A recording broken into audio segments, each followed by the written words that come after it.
कि ये कैसा माफिया था कि जिनसे ये जज साहिबान जो जज साहिबान एक ही तरह के फैसले देने के लिए पिछले 8 साल से उन्हीं बेंचों पर बैठे हैं और ये लोग अपनी गर्दनें झुकाए उन्हीं जज साहिबान के सामने हर उस मुकदमे में जिसमें ज्यादती होती चली जा रही है, एक बार नहीं बार बार हो रही है, नताइज का इल्म होते हुए भी ये लोग वहां पर जाकर खड़े हैं और दुहाई दे देकर बता रहे हैं कि हम बेगुनाह हैं, हमारे साथ ज्यादती हो रही है। नॉन डेक्लरेटरी रजीम के हिसाब उस वक्त पूछे जा रहे हैं जब आपने एक डेक्लरेशन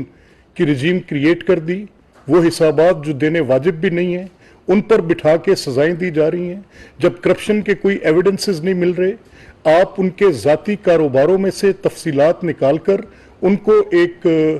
बना के एक आर्ट बना के उसकी एक पूरी उसकी एक साइकिल बना के शहजाद अकबर जैसे लोगों को बिठा के नैब को एक टूल के तौर पे यूज करके उसके ऊपर सुप्रीम कोर्ट से सुपरिटेंडेंट्स प्रोवाइड करके उनसे मर्जी के नताइज हासिल करके उसके बाद रोज सुबह सुप्रीम कोर्ट के कटहरे में खड़े करके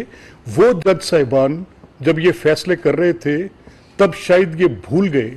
कि ये मामलात जो एक स्कीम के तहत एक स्कीम तरतीब दी गई थी। स्कीम क्या थी कि मियां नवाज शरीफ साहब का आउस्टर होगा।